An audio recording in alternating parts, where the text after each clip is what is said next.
Good morning. Welcome to Redeemer United Church of Christ, located in Sussex, Wisconsin. If this is your first time worshiping with us, we hope that you find a warm and friendly welcome from the people of Redeemer. I am Linda Grabner Smith, and I am the liturgist for today. Our storyteller today is Lisa Locken. Please take a minute to fill out who's where in the chair as you're coming in from the Great Hall to the sanctuary. Or if you're with us online or on Facebook, please connect with us this morning for who's where in the chair. Here at Redeemer, we are learning to love more. Our called pastor is the Reverend Julie Eklund, who is currently on sabbatical. Our consistent pastoral presence during this time is the Reverend Dr. Martha Brunel. Our welcoming music today is provided by Dan Stolper and Mary Dopierla.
Now for our opening meditation.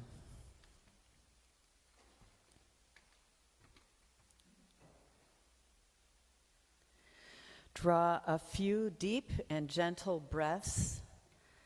Let your breath soften you, bringing you to an inner stillness. Remember that stillness can root us in a deeper love for the world and every one of its beings. Breathing in the world's love, breathing out to every being. Breathing in the world's love,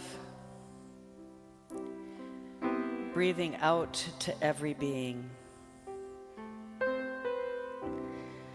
Continue to breathe gently, relaxing any places of tightness or tension in your body. Take unhurried time to breathe with care. Breathing in the world's love, breathing out to every being. Breathing in the world's love, breathing out to every being. When we pause to attend to our breath, we are in communion with the wind, with air, with the one invisible element that inspires, that fills us with breath. Breathing in the world's love, breathing out to every being. Breathing in the world's love, breathing out to every being. We are going to continue breathing intentionally for a few moments in the spirit of Pierre Teilhard de Chardin, 20th century Jesuit, paleontologist, mystic, and poet who understood the breathing together of all things. Breathing in the world's love, breathing out to every being. Breathing in the world's love, breathing out to every being. Breathe in and out, connected to the people we love.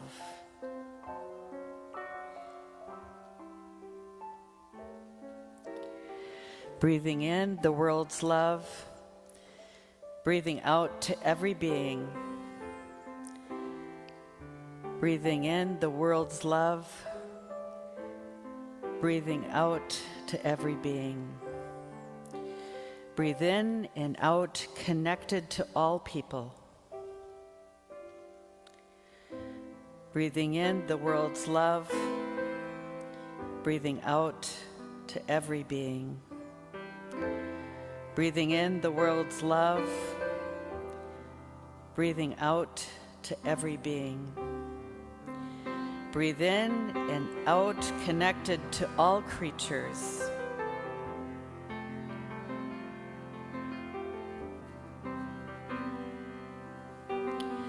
Breathing in the world's love,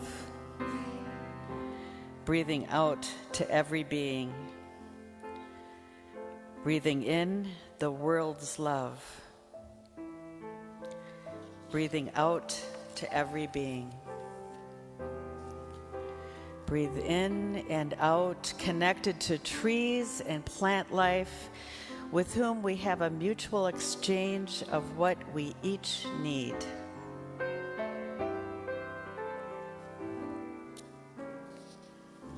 Breathing in the world's love, breathing out to every being. Breathing in the world's love, breathing out to every being. And now, breathe into song.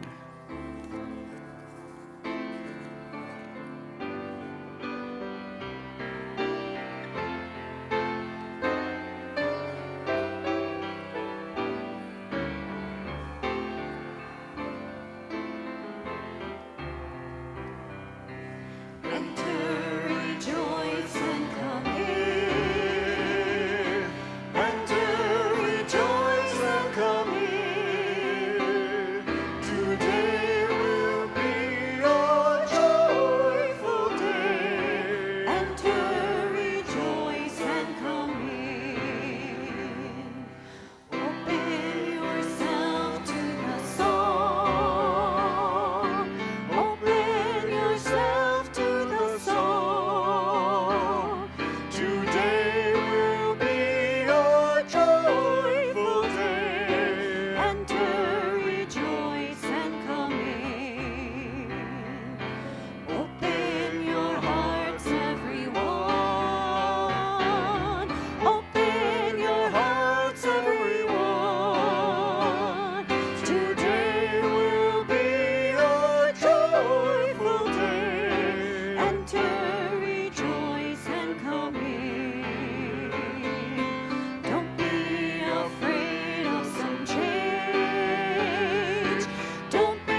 Our prayer of illumination this morning is from Mary Reynolds Thompson. I reflected on how powerful it was to be carried along by something greater than myself. I thought about rivers starting as a trickle high in the hills or mountains and gathering force as they descend, swelling into streams, feeding off tributaries, getting broader and bigger. I wondered if faith didn't grow this way too, slight and slow, and then deepening and widening with time. And what would it take for my faith to truly flow? Who would I be? What would I do if I trusted that I was carried by Spirit?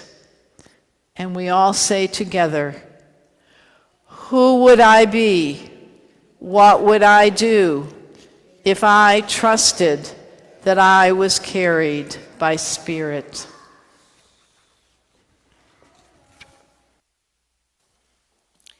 The scripture today is from the book of Genesis, chapter 1, verses 1 through 2 to 4a.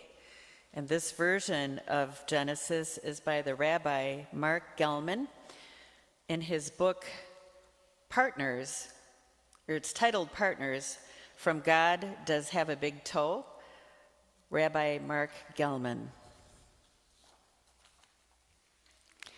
Before there was anything, there was God, a few angels, and a huge swirling glob of rocks and water with no place to go.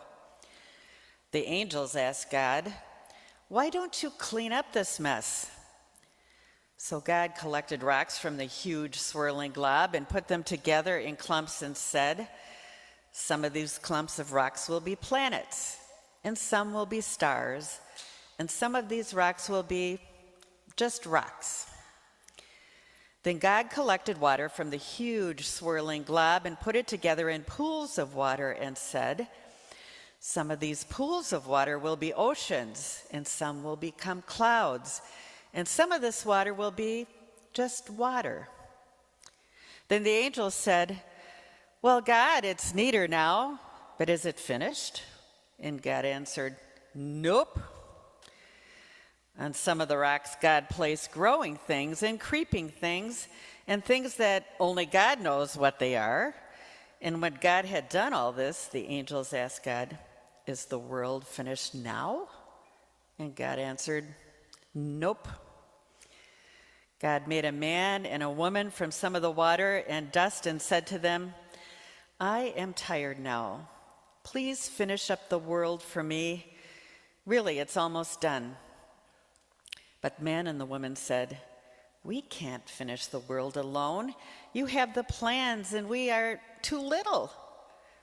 "You're big enough," God answered them, "but I agree to this. If you keep trying to finish the world, I will be your partner." The man and the woman asked, "What's a partner?" And God answered, "A partner is someone you work with on a big thing that neither of you can do alone. If you have a partner, it means that you can never give up because your partner is depending upon you.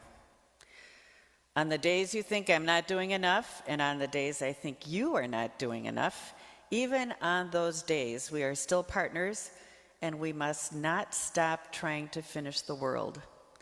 That's the deal." And they all agreed to that deal. Then the angels asked God, "Is the world finished yet?"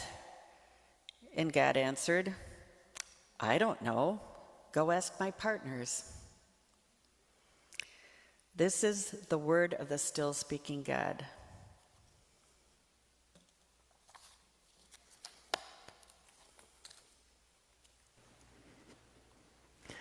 I would like to invite our children and young people forward for a special surprise today.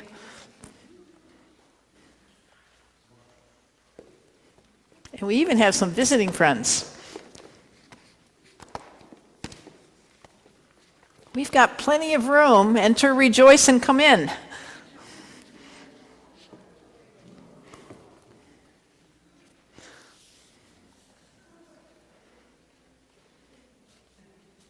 I always wanted a pair of sneakers like that. They were first marketing them when my older daughter got her first pair of real shoes, and they didn't make them in grown-up sizes. But anyway, welcome, welcome, welcome. So I'm going to ask you what I always ask, and maybe I'll only have to ask once. How are you today? Yeah. How are you today? Good and tired. Ditto. Okay, we have a special treat today. I think I'd been here maybe a week and a half.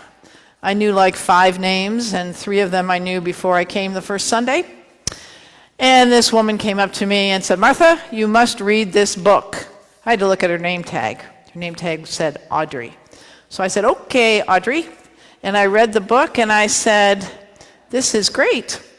And she said, "I think it should be a children's moment. And I think I should do it." And I thought, fabulous. So this morning, Miss Audrey is going to share with you a book that really is all about learning to love more. All of us have been learning about love since, Christmas and maybe even before. And I came across this book.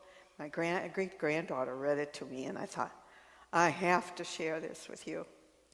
And it's from our friends at Sesame Street. How many of you know who Sesame Street is?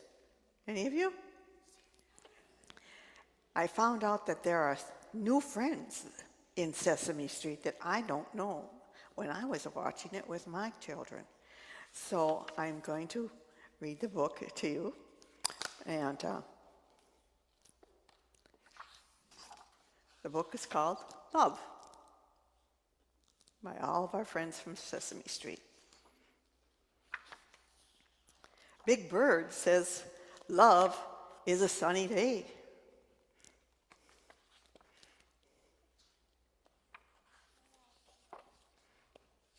I don't know this person. Can you help me? Abby? Abby says, "Love is dancing by yourself to your favorite songs." Do any of you do that? I think I know somebody that does. And Grover says, "Love is being an everyday hero." Maybe the rest of you would like to see that too.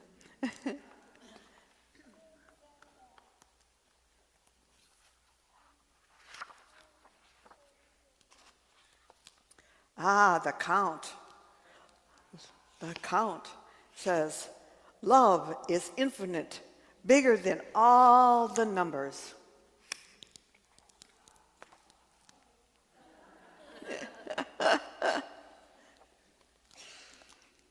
Now we have Big Bird, and who else is that? I don't know that one. Who? Nephilopolis. Love comes in all shapes and sizes.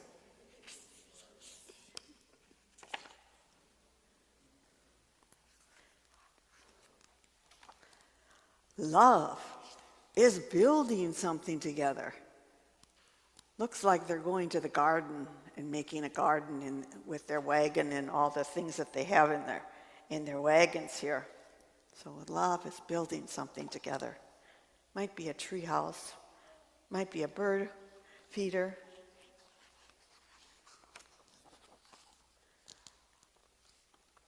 I forget who all these are. Ernie?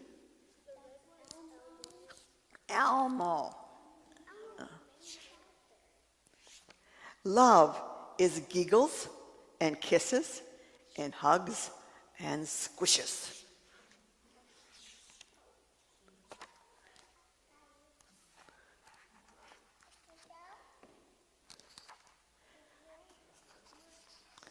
Love sings in all languages. I don't know these either. Elmo and a friend. I guess I'm missing out on this side. Who is it? Rosita? Ah, okay.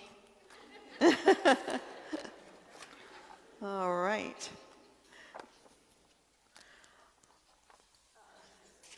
Ernie and Bert. Love is being kind to all of your best friends, and even some that aren't your best friends.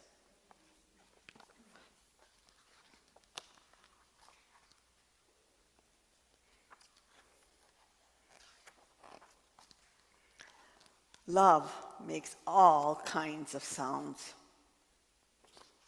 Honk, honk.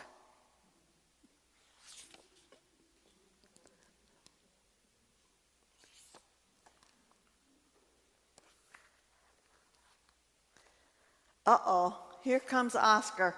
He likes things messy. I remember that. Love is accepting life even when it's messy.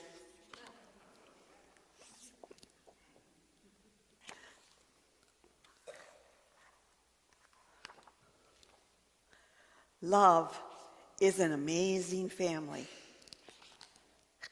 And a soft bunny, a dog, or a cat, or maybe you have a teddy bear.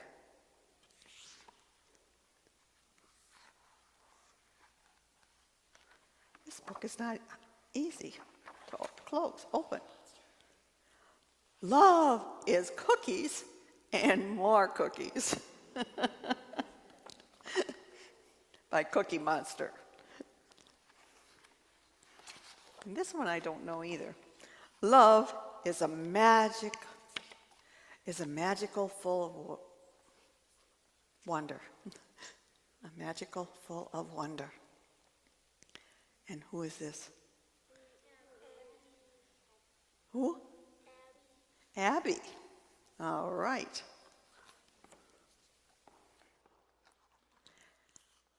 Love is everywhere and all around us, in our families, in our friends.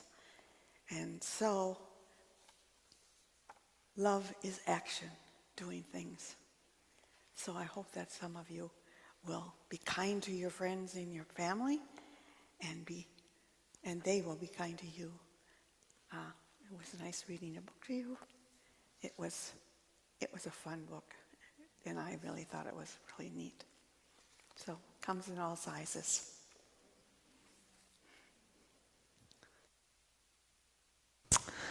Thank you, Miss Audrey. I actually love doing children's moments, but I also love wide participation. So if anybody else has a stunning idea in the next 5 weeks, let me know. Something you could do for us in coming weeks is just think of that phrase, love is, and how would you finish it? Because it got finished in lots of different ways in the book with familiar Sesame Street characters and some of the newer characters. So if you have any ideas in coming weeks, you come and tell a grown-up what love is, okay? And thank you for being with us this morning.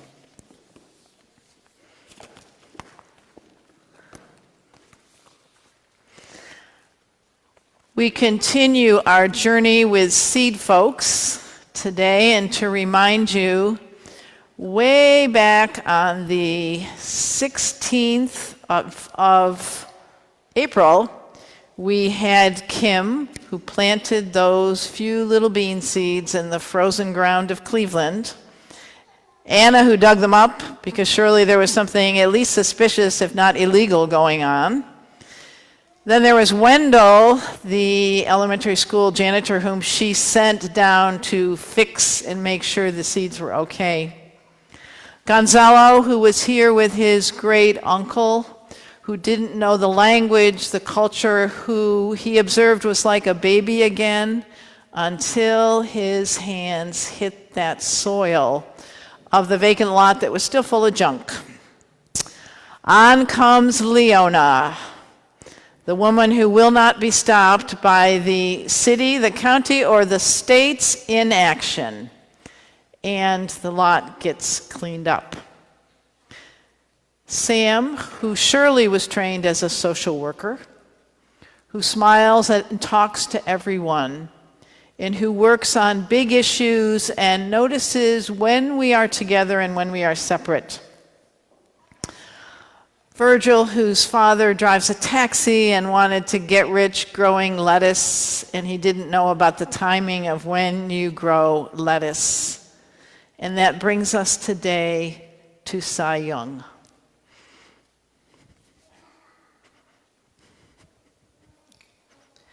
Always many people in my house when I was young. 5 sisters, many friends.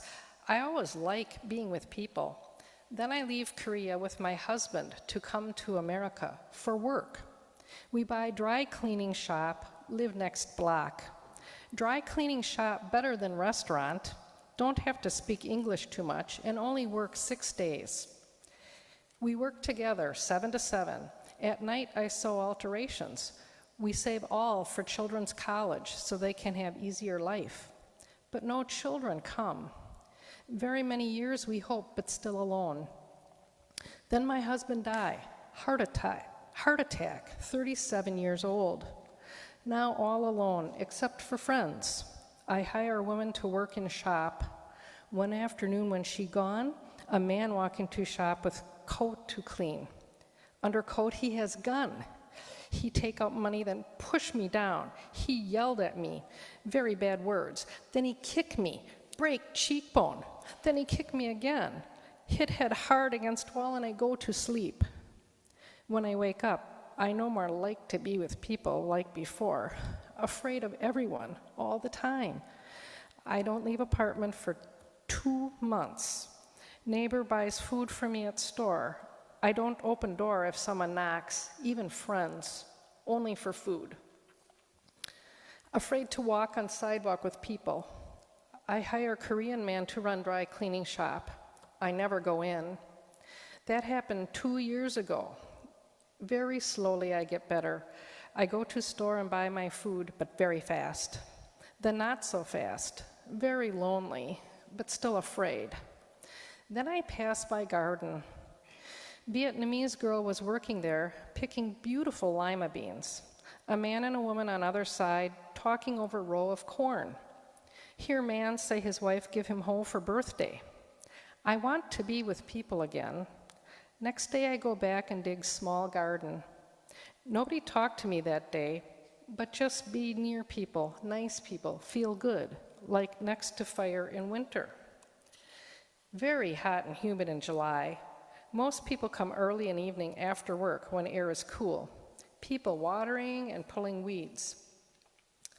Even if don't talk to anyone, sound of people working almost like conversation all around. People visit friends. I listen to voices, feel very safe. Then man walk over and ask about peppers. I grow hot peppers, like in Korea. First time that someone talked to me, I was so glad, have trouble talking. That man was Sam. He's an American man and talked to everyone. Very smart. When people all the time complain about carrying water, he start contest. He said how adults couldn't solve problem, let children try. He say he give $20 to child under 12 who has best idea. He write this on paper and nail paper to post close to sidewalk. 1 week contest. Kids out of school walk around, see paper, tell friends. On Saturday, everyone bring plans. Sam has wooden box. Let each one stand on it and tell idea. One girl live in apartment by garden. She say she'll open window, people give her containers, she'll fill them with water. Then mother interrupts, say, water bill too much. Boys say use water from fire hydrant. Another say run hose from Lake Erie. Many ideas. Sam explained how much money each one cost.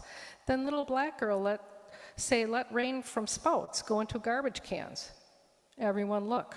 3 different spouts on walls of building around garden. Just have to take off bottom part of spout. Sam give girl $20. Everyone clap. Other people give money to buy garbage cans. Next day, thunderstorm. Cans almost full. Little girl there, very proud. Someone bring 3 old pots to scoop water out of cans. Hard to pour into narrow containers. I quick go to store. Buy 3 funnels to make much easier filling containers. I put one by each garbage can. That day I see man use my funnel, then woman, then many people. Feel very glad inside. Feel part of garden, almost like family.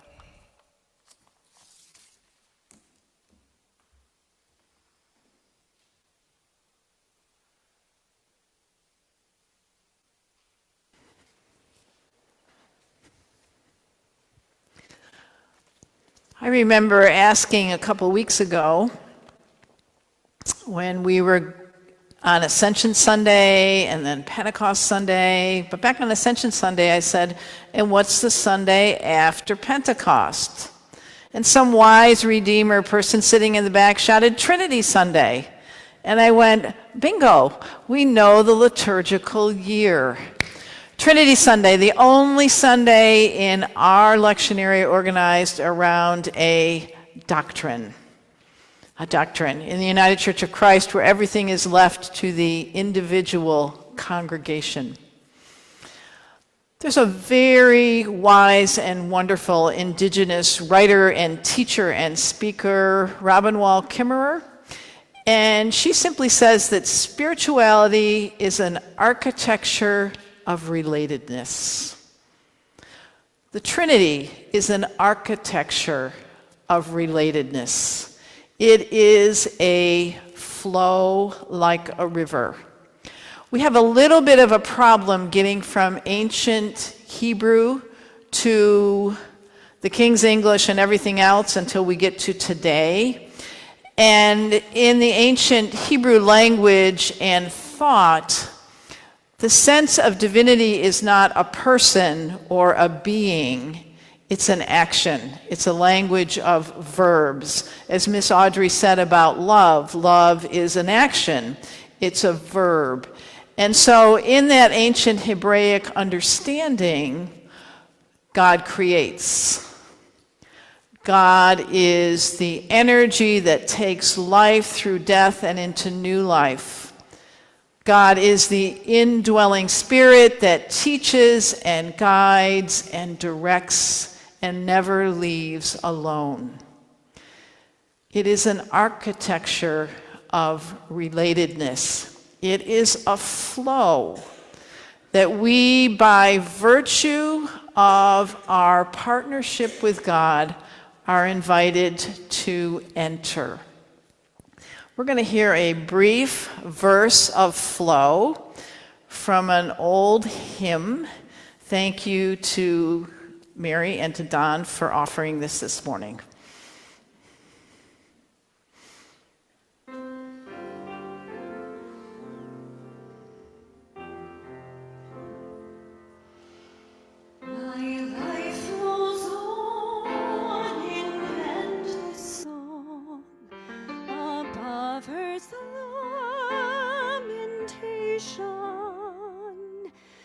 I hear the sweet, though far off hymn that hails a new creation.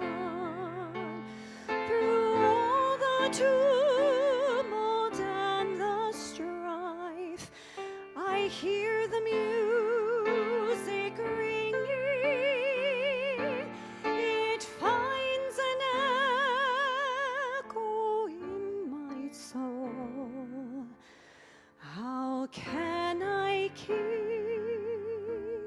from singing?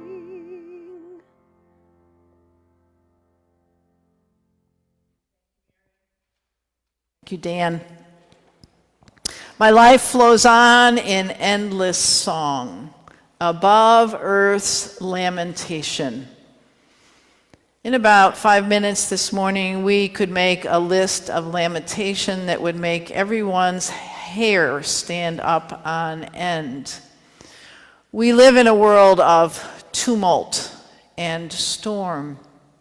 And yet we also live in a world of new creation, of ongoing flow and action. And when we want to find our bearings, when we want to feel grounded in the midst of all that we might lament, I would encourage you again and again to turn to the beautiful created world around us. And that's where we're going to turn today, first with Sa-Yung. Sa-Yung is someone who could have attended our grief retreat yesterday. The inability to have a child, the death of a husband in her 30s, and then the victim of a vicious assault. And yet she loved people, even when she was most afraid. And she took a long time to heal. And she hurried to the grocery store, and she probably prayed there would be nobody at the checkout so she could get back home quickly and safely. And then she saw the garden. And then she heard the conversation. And then she remembered the hot peppers of her native Korea. I was just hearing on NPR this morning that the James Beard Cooking Awards, like the Oscars of the cooking world, are just about to be awarded. And over 50% of the chefs are immigrants or the children of immigrants, including a woman from Thailand who talked about her hot peppers and her seasoning. So apparently Thailand and Korea both have those hot peppers. It was the possibility of new creation that she saw, that she could put her hands on, where she could hear the conversation of her neighbors long before she was able to enter it. It was there that Sa-Yung realized the depth of her healing. It was there that she would learn again of her giftedness. She was very observant. The water issue Sam had managed to recruit the children to solve, but so much water was getting lost. All it needed was a funnel, and in the 1990s when this was written, that funnel probably cost 69 or 79 cents at the hardware store. The funnel. She watched her neighbors use it. She was a part of the flow again of making something new happen. She knew the power of creation. She had been through life and death and now back into life, and guided and graced by something larger than herself. She was back in the world of friends, human and more than human.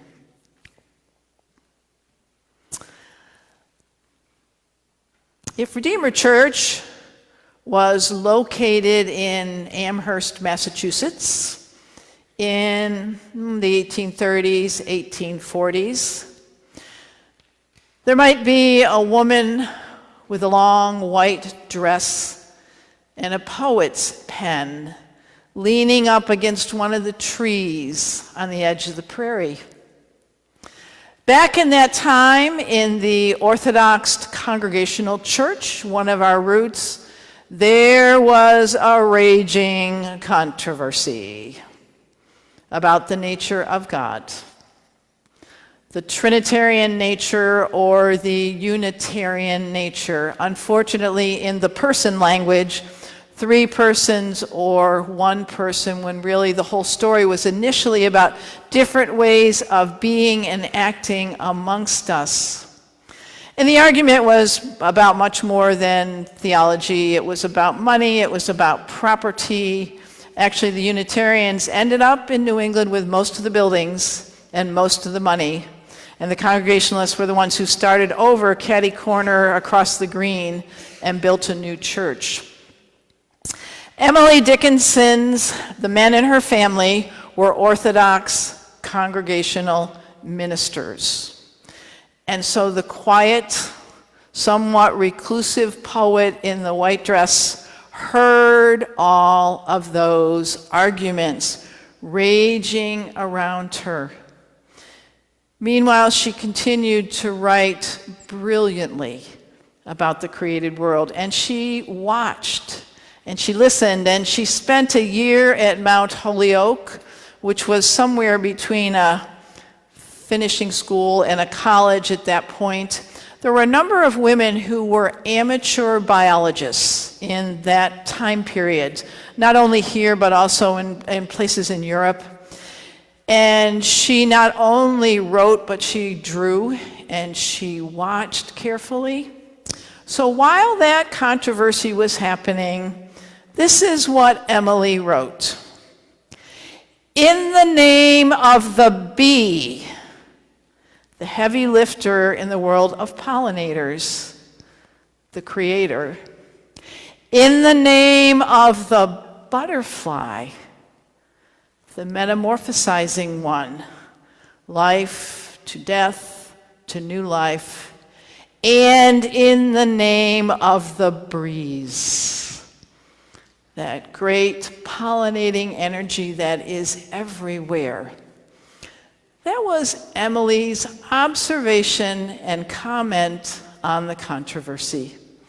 Brief, as a good poet is, in my opinion. In the name of the bee, in the name of the butterfly, and in the name of the breeze. New life, created, maintained through the rhythms of life and death and new life and new beginning, and accompanied powerfully wherever it may be. We have Se Young and her experience of coming back to a fullness of life in the world that was that garden, in the family that was that garden.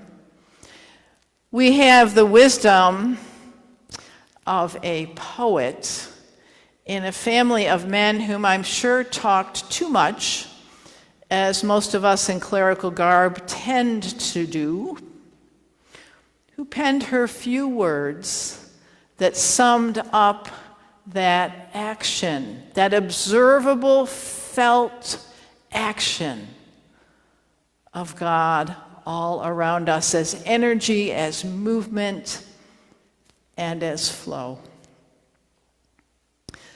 Stepping into the 20th century, 102 years ago, this past Wednesday and Thursday, May 31st and June 1st, 102 years ago, the massacre in Tulsa, Oklahoma happened, when 300 black citizens were murdered, 10,000 people were left homeless. And the hope of the white supremacists of that day was that black life and black wealth in Tulsa was over. There's a tree in Tulsa. Here's Martha talking about trees again. There's a tree in Tulsa. It's an elm tree. It's a big elm tree. It was there before the massacre. It survived the massacre. It survived the destruction of the Greenwood neighborhood again in the 1960s, when an interstate was run right through the neighborhood. I can tell you, having lived in several cities, that was a common strategy in the 60s. You decided where the highway was going to go by virtue of what you wanted to get rid of. That tree is still there, with branches that reach up to heaven, to the sky, with branches that reach down to the ground. And 2 years ago, that tree was designated as an official place of remembrance for the massacre. Oh, but that wasn't all that happened. There's a white man with Cherokee heritage by the name of Brian. And he conceived of the Plant Seeds Project. And there were 100 elm seedlings that were planted all over Tulsa. But that's not the end of the story. Those elm seedlings were nurtured in a project called Up with Trees that is based in a correctional facility 40 miles outside of Tulsa. So John, who's a retired professor of horticulture, runs this project. And Brian is an inmate who's the inside guy who runs the project. And men who are incarcerated there have an opportunity to participate in nurturing seedlings that will become trees that they might one day see. And that experience, not unlike the experience in places of incarceration where folks are raising service dogs, where they are participating with other creatures, with other beings, with the larger created world in a manner that is healing, that is life-giving, that helps them to find a new place in the larger community. That's what Trinity Sunday is all about. It's about how we partner with the divine in a world of great lamentation, how we continue to sing the song of making things happen, of living through the inevitable cycles of life and death and life beyond death, and of knowing always that we are supported and sustained by a spirit that is as persistent and all-pervasive as the wind on the prairie. We are a part of that flow. We can choose to be a part of that flow. We can answer the invitation to be in that flow, to partner with God, to continue to make life happen despite every source of pain and struggle and grief and turmoil. And on the days when you might think that you're not called to that way of living, or even that you don't deserve to live in that way, I have a brief poem for you, and I'm going to read it because I don't want to get it wrong.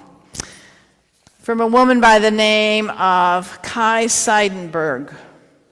Over and over, I hold myself up to the Spirit like a newborn baby, saying, here I am. Am I good? Am I worthy? Do you love me?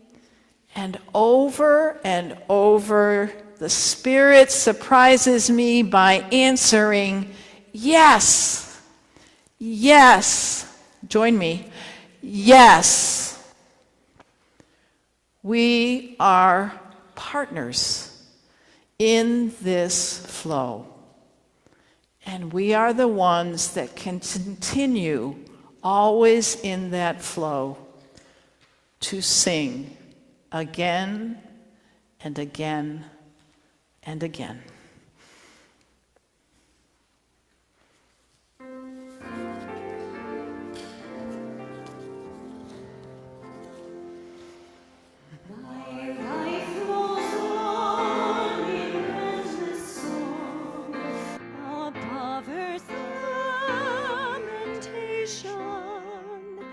I hear the sweet, the far of him that hails a new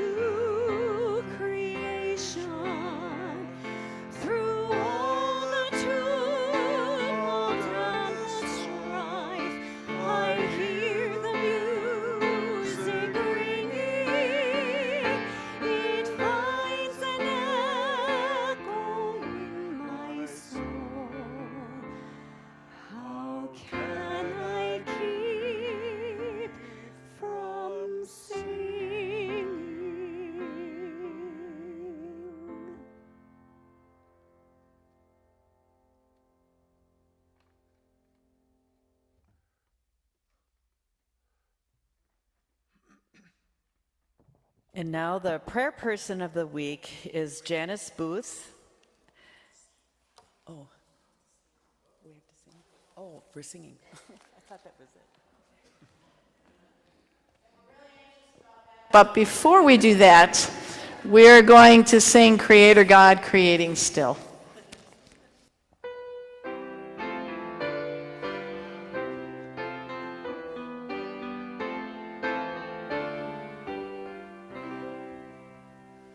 Creator God, creating still, I will not wait and be. Create anew humanity to meet the present need. Redeemer God, redeeming still with overflowing grace. Pour out your love on us, through us, make this a holy place. Sustainer God, sustaining still, with strength for every day. Empowers us to do your will, correct us when we stray.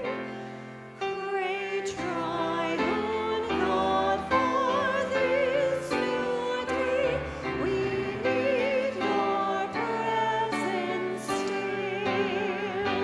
Create, redeem, sustain us now to do your work and will.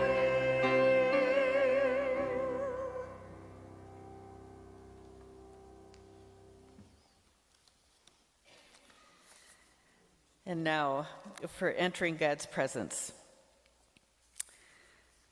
Our prayer person for the week is Jan Booth, and you will see her information in the bulletin. So please reach out to her and send her a card or just a note to let her know that you're praying for her and thinking of her this week. Our prayer request this week from the people, Lisa Locken has asked us to pray for the 2023 graduates. Congratulations on their achievements and blessings for the next chapter of their lives. And Nancy Ludin has asked us to pray for her sister Linda. She is having some medical issues that are causing her a lot of pain. She is currently waiting to see if her referral to the Mayo Clinic will be accepted. Mary Olson would like us to pray for all of those traveling as school lets out, and for the Olsons especially, for their son-in-law and grandkids who are in Florida this week. And then Congregational Care is asking that we pray for Jessie, who works for us in the office, praying for her grandmother who is having surgery tomorrow for mouth cancer. Claire Beutler Cruz wants us to pray for Howie. Thanks be to God for his 47th anniversary of his ordination. And then Claire would also like us to pray for her friend Tracy. Please pray for Tracy and her family. Her son was shot to death. Bob and Michelle Rocky have prayers for Bob. Pray for the doctors, hospital staff to perform their work well for Bob's hip replacement that is this Wednesday, and appeal to the Lord for good healing. And Tony and Ron Knutson would like us to pray for Josh's family. Josh was just diagnosed with a rare heart condition. He is a husband and father of 2 young children. And these and the prayers that we hold in our hearts silently are the prayers of the people.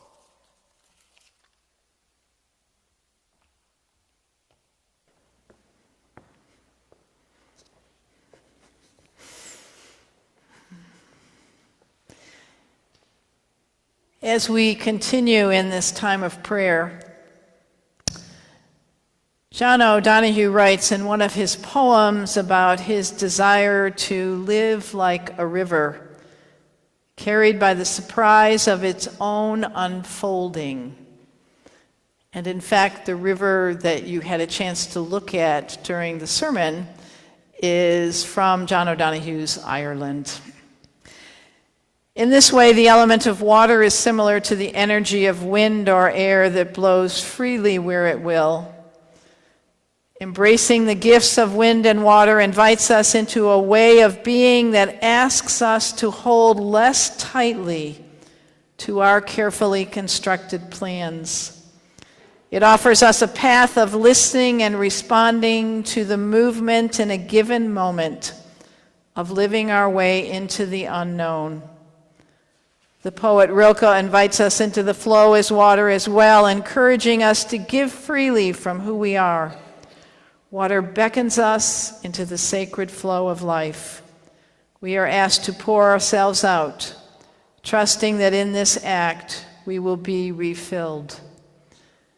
And so now, in silence, with all of the concerns that we have heard and the concerns that we hold, we pour ourselves out into this flow of life.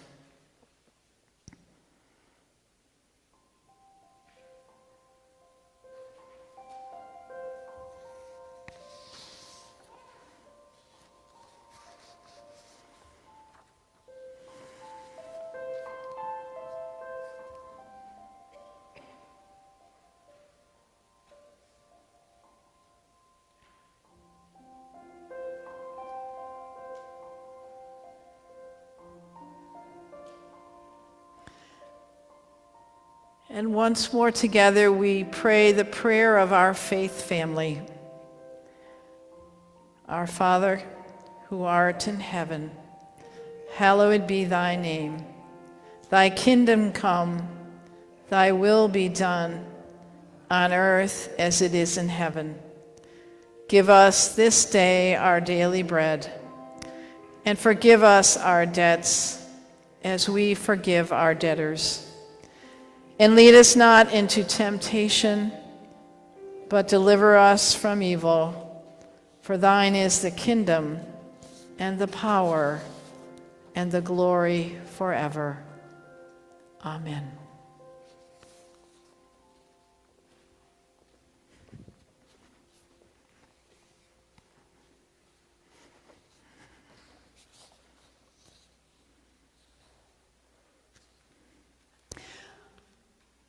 We live in a life of faith that has a table at its center.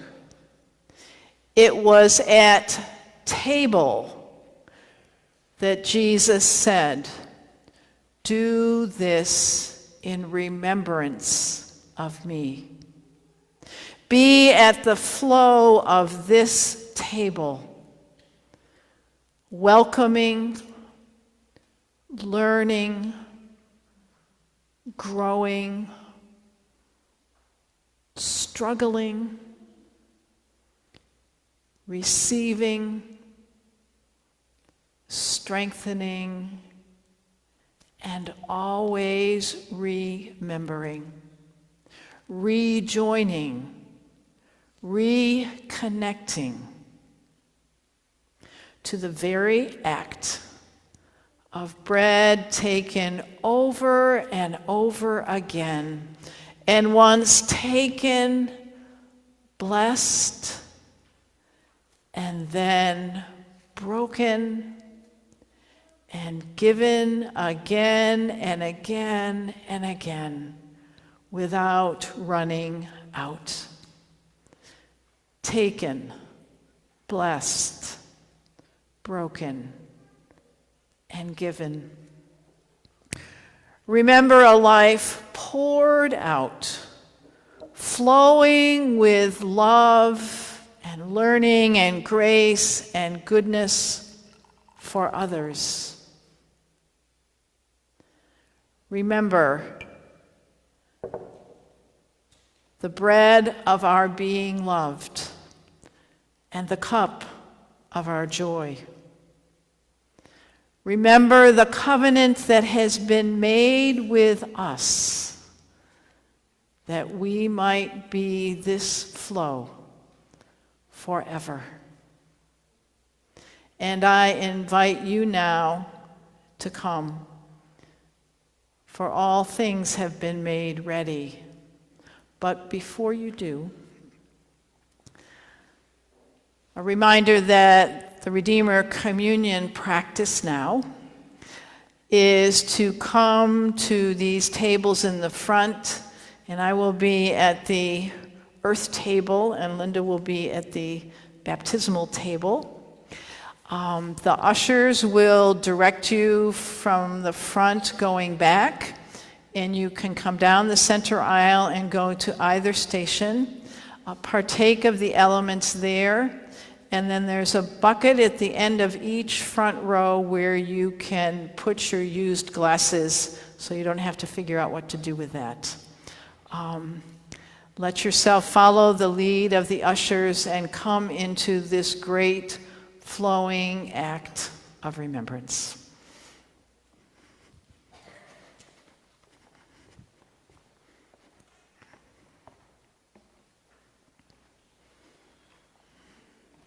Let me see your name. Carol. Carol, the bread of our being loved.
And I invite you now to join in our prayer of thanksgiving.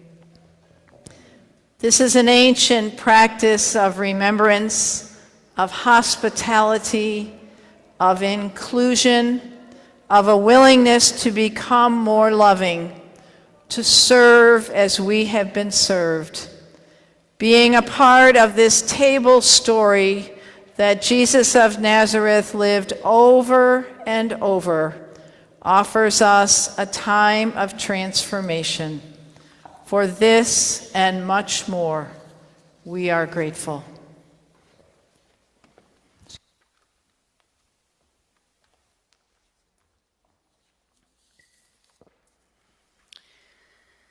And today, an invitation to generosity. It is well with the world when there is a mutual flow of gifts given and gifts received, where they are, as they are needed, always in motion. Hear the invitation to be part of that flow today and every day. And our gold can today is for Mr. Bob's Under the Bridge.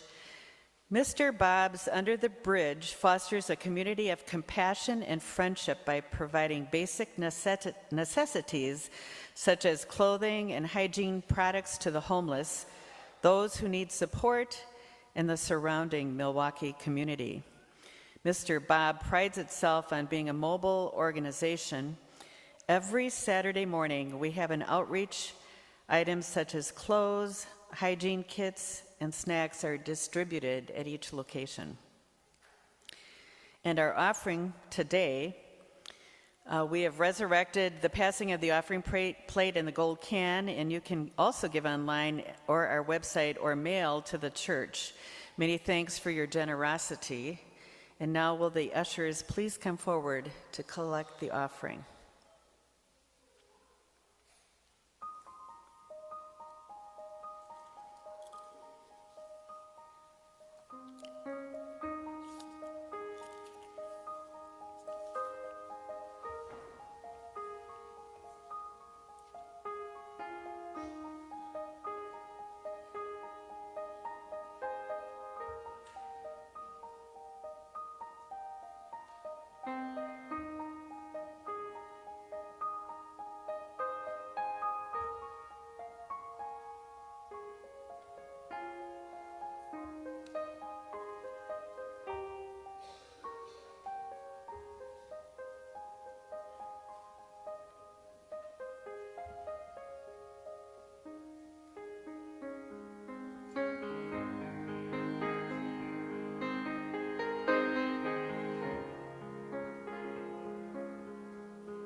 Great job.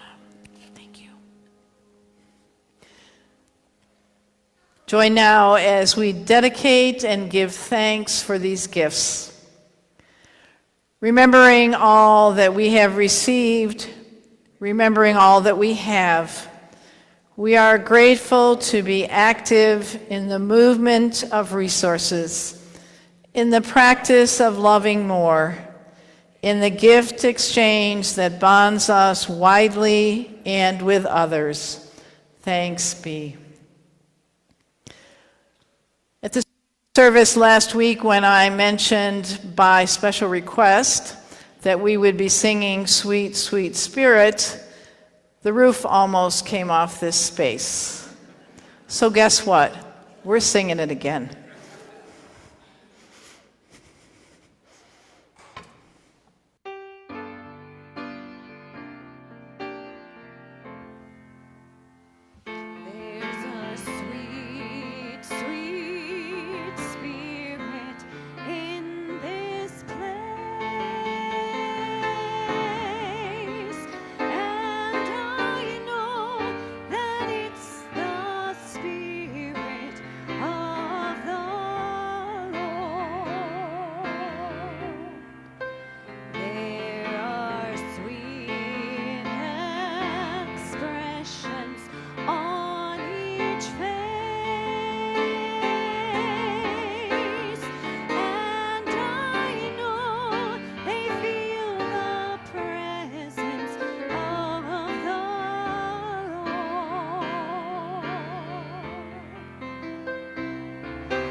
Again from John O'Donohue.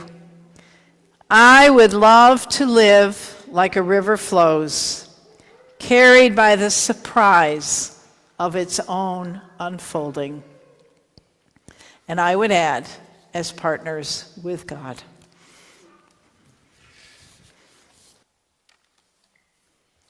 And now for Faith in Action.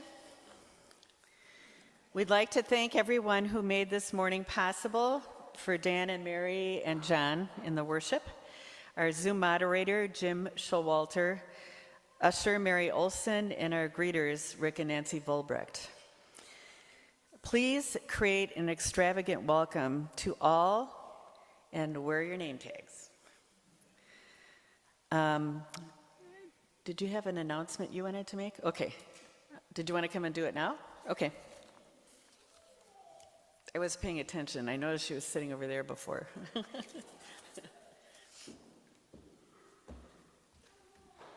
My mom's voice is speaking in my head, and she's telling me, you better get enough people out there to help with this thing.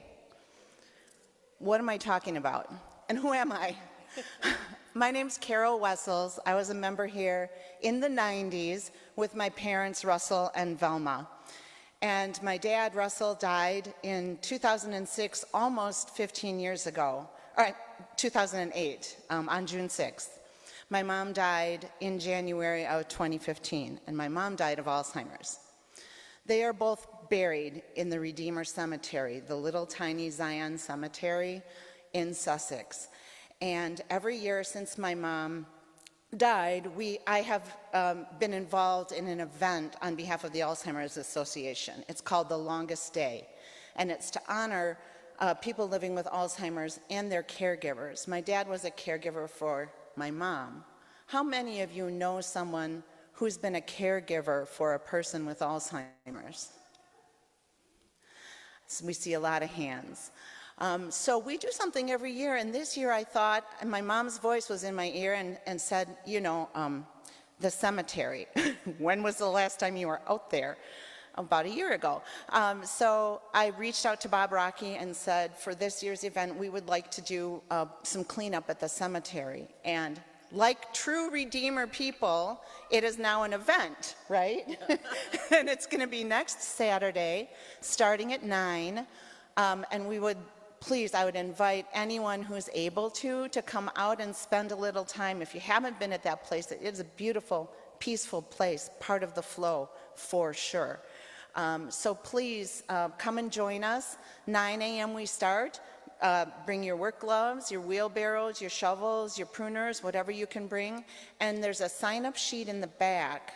I also put a few little sheets about our Alzheimer's team, which if you feel like joining that, that's great. But more importantly, keep my mom's voice. Any of you who knew her know what it means to hear her voice in your ear.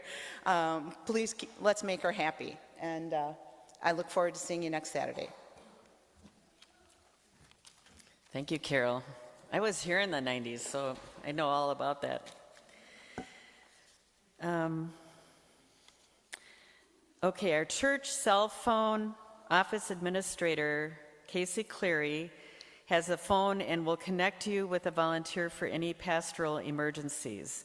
So if you have an issue that comes up, just call the office, talk to Casey, and she'll connect you with someone that can help. Spiritual Practices with Pastor Martha is on Zoom this Wednesday night at 7:00 p.m. Our community office hours at Loca Latte are on Friday from 11 to 1 o'clock. And then Pastor Martha will be leading us in one more retreat, Saturday, June 24th. So be sure to sign up for that one. Kim Olson and Fred Smith would like to let you know that mowing volunteers are needed. If you need training or have any questions about that, either contact Kim or Fred. I guess we're okay for the next week or two, but it's in the next 2 weeks that we really need someone. And I just wanted to mention that the cemetery has a lot of beautiful shade trees, so when you go and work with Carol that day, it's going to be shaded and nice and cool. Join us today for the congregational meeting after worship to vote on the proposed budget. And we especially encourage our members and participants to join a simple lunch after the service in the room behind the fireplace today, and then join for that congregational meeting at 11:30 to review, discuss, and approve our annual fiscal budget for 2023 to 2024. So now go forth and live out your faith in the world this week and beyond. Oh, what? Wait, one more. Liz has one more announcement. Sorry, I know this went long. Just really quickly, we're looking for members of our youth to volunteer at the car wash on June 18th, which is Father's Day, from 11 a.m. until 1 p.m. This fundraiser will support the Redeemer General Fund. Please let either me or my husband, Nick Weber, know if you're willing to volunteer. Without enough volunteers, we'll need to cancel the car wash and move forward with the burger and brat sale only. And we hope that you will all join us after church on June 18th for a burger and a brat and hopefully a car wash. Yes. And I just want to remind everyone that outdoor worship starts next week at 9 o'clock. So if you want to come in and leave earlier than normal, if you have something going on, meet us in the sanctuary garden at 9. Okay, that's it. Now go forth. Thanks for joining, everyone. Have a good day.